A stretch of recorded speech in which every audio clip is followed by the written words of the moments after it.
a bonus episode of the Orlando Shine Show. We're sitting down with cool local people shaping Central Florida. Artists, builders, organizers, and neighbors with stories worth hearing. Right here on Real Radio 104.1 FM. Welcome to a bonus episode of the Orlando Shine Show. I'm with an old friend of the show, an old friend of mine, Don Price, which some of you might recognize. Don, how you doing? I'm doing good. How are you? Don, it's been too long. I know. But I'm glad that I have an excuse to come and see your pretty little face. We're out here in Winter Garden at your new job. Yes. It's called, what is it called? Rainbow? Resting Rainbow. It's on your shirt. It's on my shirt. You could have just looked over at it. At your boob. Yeah. At the Resting Rainbow. So if people don't know, John, back in the day, you were the sexton of Greenwood Cemetery, right? Yes. Okay. Which you ran the whole city cemetery. Yeah, we handled. And Orlando was unique as it only had one cemetery. Crazy. Within the city limits. Uh-huh. So we had the who's who of Orlando was there, and kind of by default. I think you and your love of local history is kind of what polluted my brain into even starting to tackle historic. I loved hearing about the history of Orlando through you, and then I started doing my own research because some of yours were tall tales that I needed to make sure that they were correct. I always say, history is only what we choose to believe. I like that. That's a good way to look at it.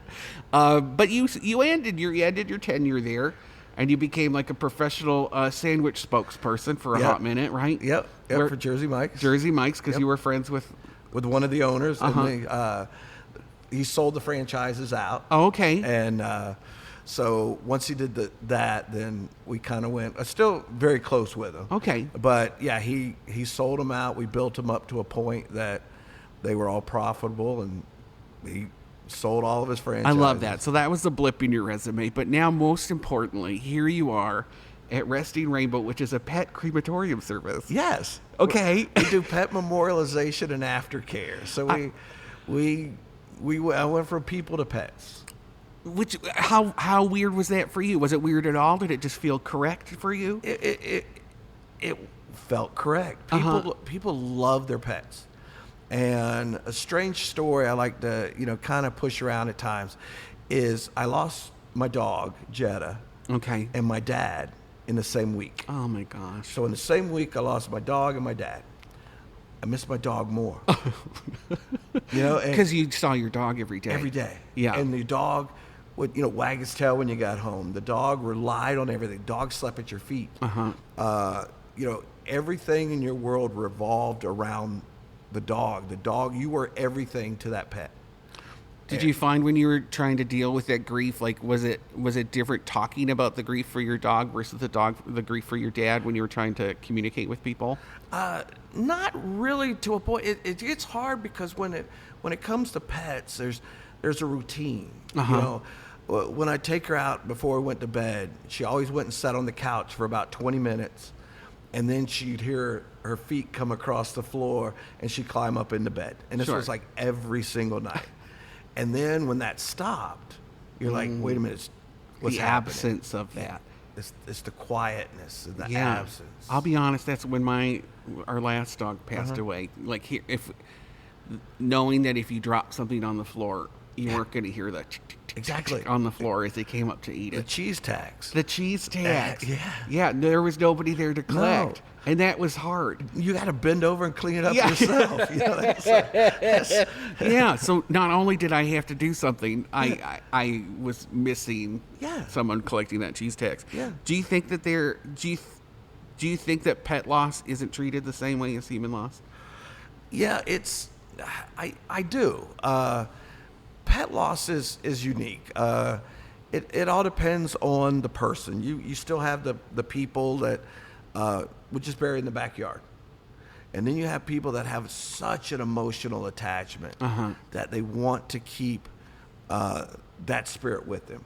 And so it's a memorialization. It's very similar. I mean, if you look around this room, we have the urns, we have memorializations. We're in a very tasteful, would you call this like a waiting room? It's like a memorialization room, waiting room. We have a room that is a viewing that you pass when you come in, and it's got a window into the crematory. So you can be as part of the process as much Some as you want. families want to be there when Uh-huh. it happens. Some just want to be there as it starts. Okay. Just to make sure that their pet is what they're getting. Yeah, which you actually have a tracking service, right? We do. We track just like we do humans. Okay. Tell me more. I know nothing. You know nothing Yeah. about it. Every human that goes to a crematory gets a number tag. Okay. It's a round tag, and it's numbered. It goes with them at every step. We use the same exact process, and every pet is barcoded. When we do the footprints, for Okay. example, they get barcoded. It sends you an email, and it says, "Hey, your pet's footprints are done. It's back in refrigeration. Okay. If you want nose prints, we scan it in. We'll have nose prints. It tells you every step of the way Based on what your plan was. on what you're planning. And then when we do clay paw prints, or we do even before we cremate that morning, as soon as your pet's on deck, as they say, as we're ready to go with yours, you'll get an email and a text that says, "Hey, your pet's getting ready to be cremated." And I say at that point, depending on, you could say a prayer, do a shot. Uh-huh. It's Do you think part of that came from just because there's so many people who are just disreputable in the industry that Correct. maybe, like, you didn't know if you were getting just a bucket of like wood ashes or something? correct. There's so much in the industry, Yeah. human industry, animal industry, where people are concerned that they're not getting the bones Uh-huh. back, because at over 500 degrees, there's no DNA. Right. So Interesting. So your DNA disappears. Okay. So there's no way of telling after cremation. So some people just don't have that trust. Right. We just met each other. Uh-huh. They don't trust us at this point. So they will say, "Hey, do you mind if we watch them go into the retort or Yeah. into the chamber?" And no, we don't mind at all. What does Everything it look here- like? Like a little pizza oven? Yeah, I know we'll look I'll at show it. But you, yeah, I'll yeah. show you. I'll show you. We'll do a little video. It's it looks, it's a kiln. Okay. It'll reach up to about 1900 degrees. Wow. So what we try to do is, once we build up the natural heat, guys like me, for example, we go first in the morning. Okay. Because we're going to build that heat up, because I've got extra, I got some extra meat that's going to go. And then Oh, you mean when you're working out? No, yeah. What do you mean? Well, What do you the mean heavy- to go the first bigger. in the morning? Well, you do your Great Danes and your Oh, pit you do the. bulls. Oh, I got you. So Yeah. you do the big The creatures big boys. first. Yeah, you do the huskies. Okay, first. the husky. You do those first, and Okay. what you're trying to do is build up that heat. Okay. So once you could get the heat built up, we could actually turn off the gas. Oh wow. So And it's kind of so- like Right. eco-conscious the so more we you can do. turn off the gas. Okay. Because as we start filtering in the smaller animals, Uh-huh. that kiln has built up its heat, Right. and so So you're it retains it. Correct. It'll actually retain it. We cremated yesterday, and if we go out there right now, it's probably still at about 400 degrees. 400 degrees. Could you do pottery in it in between? I don't know. I don't know if I you don't want know, to. a little more expensive to do pottery. I think you said before we started you could do a 300-pound About animal. in there? 300 pounds. We the weirdest request for something that size. Yeah, I was hoping you'd tell me. What was a pony? No. Yeah, but Like we a mini pony. a mini pony. Uh-huh. But we couldn't get it in. Not there. yet. No. You'll get a bigger one later. Later. Uh-huh. Might have to get a little tucked in a Oh little my bit. gosh! You But- don't want to cut it up into pieces. And they don't want to watch that happen. How do you think your experience at Greenwood comes into play when you talk to people about their pets and families and grief? It's a people business. Uh-huh. It's not about death. I don't look at it. I mean, I have families every day that I was running till midnight last night. Okay. Picking up, going to families' houses and picking up. And it's not about, because they're grieving. Everybody is grieved, but it's the response. It's the little texts or emails you get later saying, "I'm glad that we went with y'all. I'm glad that you're taking care of it. I was scared at first, but now, I understand, and we're happy that we went." So it's more of a people business. While you're dealing with your grief, Yeah. we want you to feel comfortable that we're the ones handling your grief. How do you think, since you've been in this kind of business, this realm for a while, Don? Long time. What kind of muscles do you think you have now that help you like not internalize that? Like, because at the end of the day, it could be a little sad dealing with this stuff all the time. Well, it has its good days and its bad days. Okay. Like anything, Right. there's days that you've got to step away. Okay. There's days where but then you get that one phone call. Like last night, I just got in the house and I was on call. We're a small family business here. Right. So It's you and the owners. is yeah, that- and so Well, you're also one of the owners. Sorry, I yeah, apologize. We're partners. Partners, as they yeah. So say. the partners, the three of you. Yeah, and well, there's Q and Maria, and so it's just a small little family business. So we hot potato the phone, Okay. on call. And I was on call last night, and the gentleman came home and his pet had died. Oh, And his first thing he said to me was, "They didn't teach me what to do in school. This is my first time of ever losing a pet. I don't my know what to do." gosh. Yeah.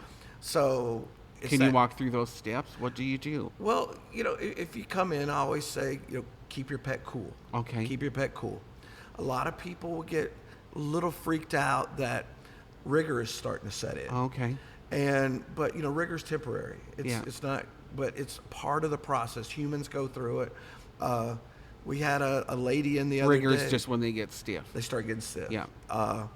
We had a lady in the other day that was freaking out because her pet's eyes wouldn't close. But it's a muscle. Yeah, yeah. And so part of passing is that muscle. So it takes a little while so you just got to walk them through steps on what to do. Okay. And then I went out and picked up his pet for him because he was not used to death enough that he wanted to bring his pet. He was handle Yeah. the pet. And so we'll go out, and as part of our service, we come to your house. We'll remove. Anywhere in the county? Is that? Oh, yeah, we go all the way, probably 3 or 4 counties. Okay. So then Orange, Seminole, Osceola, Polk. Polk. Okay. Yeah, we go all the way down. Wow. Okay. So, Yeah. And you're it's a not a busy bad, boy. and our charges, they're fair, where we don't, some companies will charge based on a time period. Okay. So like after 5, there's another Oh, charge. yeah. And then Yeah, after yeah. 8 o'clock, there's a charge. On the weekend, there's an extra charge. Our prices are the same 7 days a week, 24 hours a day. Okay. Are Are you comfortable maybe saying like a drop in a dollar? What is like a dollar amount? What are we looking Oh. at for just like a run of the mill? My dog has passed. Maybe I bring it to you. A minimum charge is $150. Okay. Is minimum. The most cats are in that 10-pound, 12-pound range. It's about 200. Okay. And that's private cremation. And with that, we would do the paw prints for you. We would give you a little keepsake with a heart in it. We do a little votive that we engrave. Do you find that's a big demand for people when they're mourning their pets? Is they need a little something to hold on Well, to? like Jetta, my pet, she loved to ride in the car. Every time I opened the door, she thought it was her time. I think I met Jetta at your house party. Oh, you had one shoot. time. All Yeah. the house parties Jetta was at. She was the one, But she, I carry her little heart pendant in my center console. Oh. So she's still with me. Yeah. And she still drives. She's still shotgun. Okay. But yeah, it kind of helps that little, knowing that you have That little Plus, touch piece. touch, and you can, and then later on, if you want to do some jewelry or you want to do something else, you don't have to open up the urn or you don't have to open up any of that. We give you that little pendant. Okay. So it's just kind of that. The ink print, people are getting tattoos now of their pets. Of their pet's nose? I Of their- can't. I can't. So we've got, that's kind of like. Are you going going to to add that service here too, that they could get a tattoo? Oh, that would. We ought to do it that. all in one. You could do little, We ought to do that. But little you gave us- pop-up. You gave us a memorial idea Yeah. right now. There you go. I'm happy to help. Happy to contribute. What's something like? Is there a ritual or a practice that you've seen pet owners do in this process that's maybe stuck with you? Yeah, it's a lot of it would have to do with religions. Some religions treat their pets in a different way than some. You know, there's some people that their pet's a pet. Yeah. And they come in, they do communal. Okay. Which we cremate all the pets, all the communals at one time together in the big chamber. And we take the crushed bones or the calcium that's left, and we donate it to local nurseries. So local tree nurseries, not baby nurseries. God. I was gonna say, wait, what? Yeah, the play sand is not what you think it is. Oh my gosh! But we donate it to tree nurseries and stuff, and the calcium, the trees love it. Sure, and the carbon is really good for really good. plants. And so what happens is the animal becomes part living again. Okay. Because it's soaked up into the tree. I kind of like that, because if you don't if for people who don't know what they're going to do with the ashes, right. A lot of people don't want the ashes Yeah. around. Okay. So we offer communal, Right. and that's cheaper. And going back to like the prices again, for like a cat, a house cat, it'd be about $200 Okay. for the private, and you would get a slew of little keepsakes. Yeah.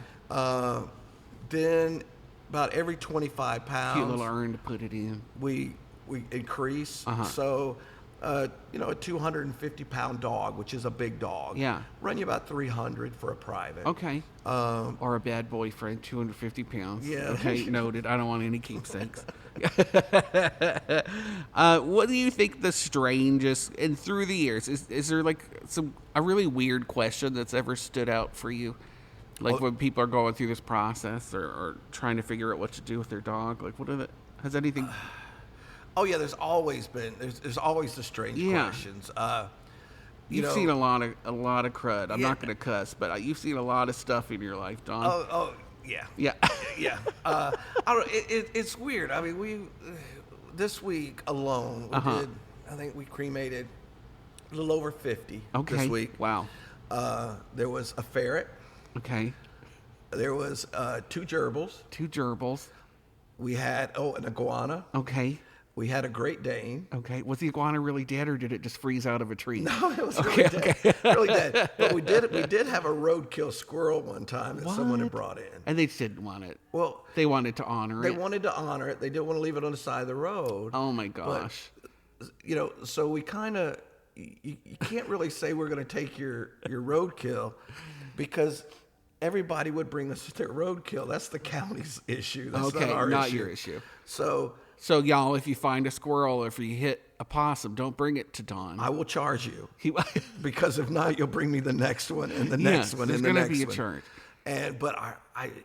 It's really weird. I mean, the craziest one we've done is a tilapia. That's a fish. It's a fish. Uh-huh. It was like a fish fry. Okay. But they would grieve because it was just like a pet fish that they had? They caught this little tilapia and they raised it in their home aquarium. Yeah. It lived its life out and died. Okay. And they wanted So ultimately, it's really just about how they move on. Correct. So that's a step in their process to move of grief, on. Of their step. But, so it's we always say there's nothing really strange. I've had people that are just wailing over a pet mouse. Yeah. If you saw that mouse run across your room at the house, if it was wild, you'd have it exterminated. Your whole house exterminated. But these are like love. I mean, they give them names. They give them all kinds, and it's just that's so weird. Like the attribution. What do they call it? Anthropomorphizing. Like you put yourself onto that creature. Yeah. It's amazing that how much love people can give this object. And you've always been good about looking at things like that, like the love and the story behind the person. There's a story behind and I try to sit there and I talk to, talk to the families, and I'm like, what's the story behind this name? What's the story behind this? And it's really funny at times. Yeah. Because pets have some of the coolest names, But, we got a Max in the other day, and you would think just Max. But then you come to find out that it was from the Grinch. Oh. And so they named their dog after the Grinch. Yeah. So it just wasn't Because it's also then a time, like they become like a time capsule for Right. a moment in your life, right? And Right. so maybe asking them those questions. It's so good of you, John. Is you're helping. You're doing like a little emotional archaeology, Yeah. you know, And of remembering why you. And we love that, Yeah. you know, because, you know, why did you name everybody, you know, why did you name your dog Kevin? You know, and it's like, Yeah. that's That's my just a uncle weird that name. touched me once. So I don't know where I didn't went like- with we it. didn't like He Kevin. didn't like Kevin, but he looked like But- a Kevin. What do you think? Do you think like working this close to loss and death has changed how you think about joy in your day to day life? Yeah, I mean, you never know. I mean, this week alone, I've had 2 pets that drown. This week alone in swimming pools. Oh my gosh! Other people's pets. Other pets, not Yeah, mine. yeah, okay. I don't have a swimming pool. Okay. I barely have a bathtub. But You got a country house. Yeah. You got a country house, Don. I remember when I went. You had a house party, and me and Scotty pulled up on our little smart car behind a little hay bale, and we heard gunshots in the distance. And then somebody came out, and they're like, "You can't park here. That's you're parked behind the target of somebody shooting a gun from the other field. You need to move your car." We were like, "Where did we just pull up? What is happening?" And Big Tim was hanging out on the Okay, porch. that's right, Big Yeah. Big Tim And he in was his so sweet. overalls, And his yeah. overalls, just naked underneath his over. Sorry, that was a Yeah, tangent. but- Joy, day to day. You know, it is. I mean, so you have to live each day. Uh-huh. And you know, I find that the older I get, and the more that you know, each day has to have purpose. Okay. And you know, if I go home at night and I'm having a bad day, I didn't have as bad a day as the other person, where they my came gosh. home and found their in the pool.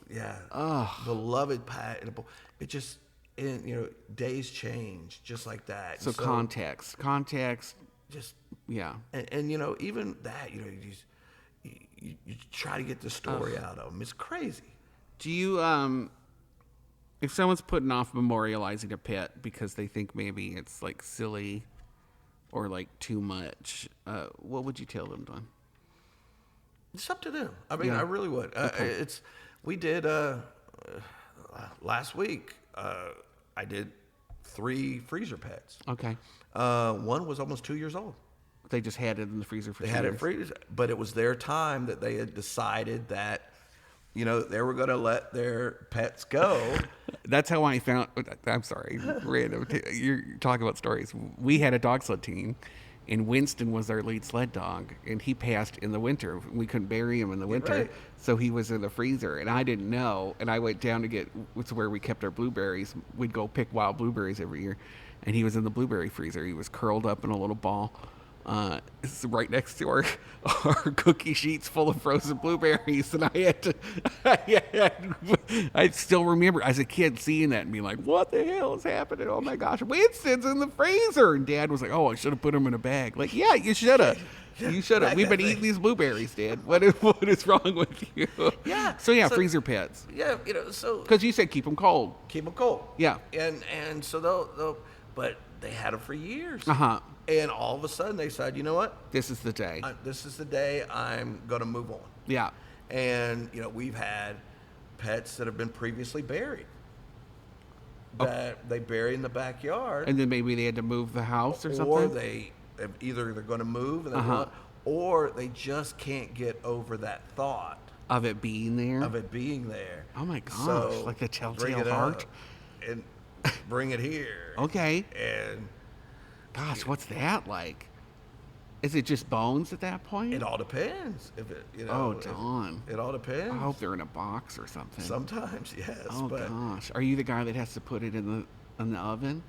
Sometimes it all Okay. depends. We do the. I'm not ready for that. I would have that. I'd farm that out to somebody else. I don't want to see somebody's rotten old hamster box go No, into yeah, there. well, you can put those in a bag. Okay. You know, you can bag those Yeah, and just put them they in need that to way. bag it. I'm not. Yeah. Yeah. No, I've actually asked people to. Have they asked you to come exhume them as as part of the No, service? what I keep telling them that we should add that as Well, a service, but. no, Okay, it's- but no, No, because I- then you'd have to do it. Yeah, I wouldn't mind doing it, but you know, if it's my day off, then you know, Maylin and Lewis are like, nah, it's not for us today. So, So, okay, let's just say the services. What are the services here at Resting Rainbow besides cremation? You also, you're doing the nose prints. You're we doing, do anything that comes with memorialization. Okay. Urns, nose prints, paw prints, clay. Okay. We do clay. We do. Like you turn them into clay? No, we actually will take clay and we do paw prints in clay. Oh, my gosh. We do nose prints in clay. Okay. Nose prints are not really fun in clay. Yeah. Only because it makes their nostrils look 3D. Oh, when we pull okay. them out, so it looks Yeah. weird. Like this dog in front of us. That's an urn. Okay. It looks like. But a it looks like a photo. picture frame. Yep. But the ashes go behind it, and if you So notice, it's almost like a shadow box, y'all. Correct. You can't see it. I'll take a picture and put it on the Instagram when we do a video. it's got a collar. Yeah, in it's there. a so you have the mounted collar that was on the dog. It has the dog tag, Right. a little blurb, and then a really beautiful photo, and then the ashes are right behind it. Right, and you look next to it. There's a photo of a hamster. That's also an urn. Also an urn, Also so you an can urn. hang it on the wall. Yeah. Okay, I love it. And so we've got all the jewelry here holds ashes. Okay, So everything you see here will hold ashes. Even there's like statuettes the of little dogs. statues. That's Yeah. very Egyptian. Yeah. There's like little cat sculptures Little that y'all can't see. Anubises. Yeah, it's very Anubis, very vast. It's we have that. These There's a here bunny one. are biodegradable. Oh, it looks like paper mache. Yeah. Yeah. Yeah. Oh, do you need to get that, Dawn? Someone's I- here. No, I think that. Okay. I think they locked the Oh, door. I think so too. But yeah, so those are paper mache. We have brass. We have all the different kinds here, so we can do pretty much anything. There's so many different ways to say goodbye Mm-hmm. to your pet, and I think you guys have a lot of bases covered. Yeah, and even like when my own Jetta passed, I didn't do the urns or any of that. I just kept her ashes, and if you don't want an urn, we just place them in a blue velvet bag. Okay. Or I lovingly refer to the Crown Royal bag. Uh-huh. And That's what I keep my Dungeons and Dragons dice in. there you go. It's in a Crown Royal bag. And I always, what's this episode of Tom and Dan? Yeah. It's like every time. Everybody's here. There's a lawnmower person outside the window looking at us. I know. He was cute too. He had to come over and look at me in the window. But they, so I buried her under her favorite tree. Okay. So it's all different memorializations. Got it. Where I could have went from the high end, Uh-huh. but I took the low road. But you have a lot of tools in your toolkit to help people come up with something that's custom to them, Right. to help them with their process. Resting Rainbow. Resting Rainbow. Don, we're going to tell people to contact you direct all the time, but there are also other people when they Yep. call, and they're all just waiting to help. Is there anything else you really want people to know about Resting Rainbow? No, just that we're, a small family business Uh-huh. located right here in Winter Garden. Yep. Every person that works here lives in Winter Garden. So we're available 24 hours a day. Okay. 7 days a week. So if you have something to happen late at night, somebody's on call. Okay. And it's not an answering service, it's someone on call. okay. We pick up from residences, which a lot of people don't know. They don't know what to do. But yeah, we're a full service all the way around. Okay. And it's just we're here for you. I mean, love it's- it. Don, this is a great place for you to land. I actually feel so much better knowing that you're here, especially knowing, you're a star. You're kind of a star to me. And you're so important to people who have loved Orlando history and the cemetery and used to host the tours. The and tours, I know the everybody's up your butt trying to get you to come back and do the I- tours. I've offered them a bunch of times. Okay, well, we'll just do it now with Orlando Shine. We'll bring you back. Resting Rainbow, everybody. Check it out. Talk to Don if anything happens. They're here to take care of you. Thanks, Don. I